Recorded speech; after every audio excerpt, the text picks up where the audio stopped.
Occasionally take them out to lunch, like a payday Friday. Go out to lunch and spend an hour and a half instead of your strict hour. Just kind of show them that you can be lenient and kind of loosen up a little bit. It's kind of a kickstart into their weekend, and then so they're ready and prepared for Monday. I really like to see when someone hits one of those bulletins, when they're getting into structure or mud work. I really like to congratulate them on more of the difficult tasks, like for Bondo curves and round areas when they do something. When they complete it, it actually does qualify, where I don't got to touch it before it goes to the paint job. That's a big deal. Making the work environment enjoyable. I think the biggest thing for me is playing music for them. I like to work with music. They also like to see what kind of music they like, and I use a Bluetooth speaker, so I'll randomly see what they want to play and let them put their own music on the Bluetooth speaker to work, as long as everybody's okay with it. And I let them play their music. I typically kind of play games when we shoot rubber gloves at each other and crack jokes on each other all day long. I had a broken mirror, and I asked Johnny to come over and grab the mirror so I did the unwiring, and I dropped the mirror on him and made him feel like he broke it, but it was already broken, so that was fun for me too.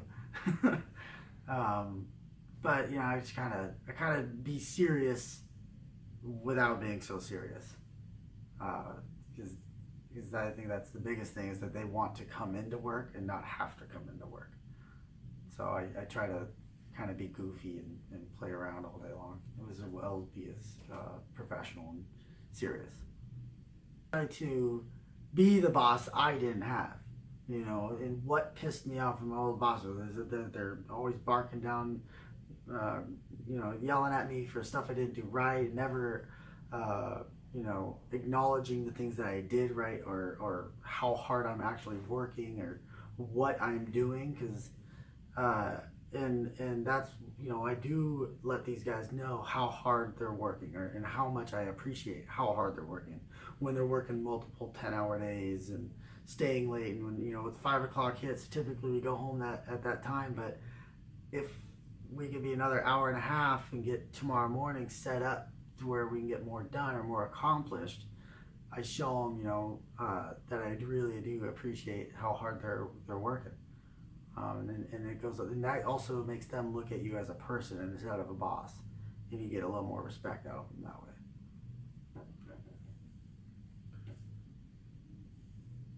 Respect you.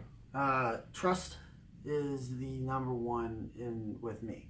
I have to trust of their skill level. I have to trust them, with their word, because if they're saying they installed that part, it's between, tearing that car all the way back down to make sure that they did that. And I'll do it, just, to make sure now I can trust them.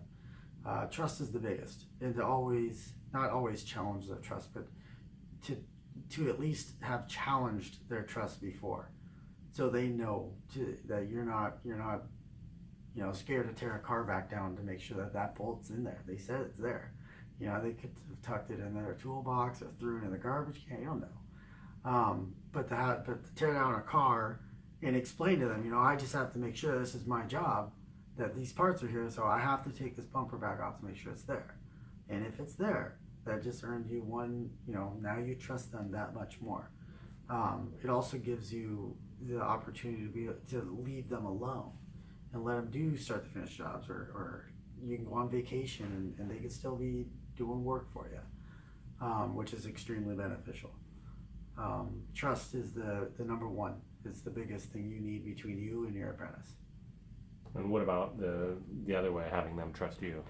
I would say it's equally important. If you're trying to blow a bunch of smoke up their ass, they're not gonna stick around very much longer. And they have, they can screw you over just as easily as you can screw them over.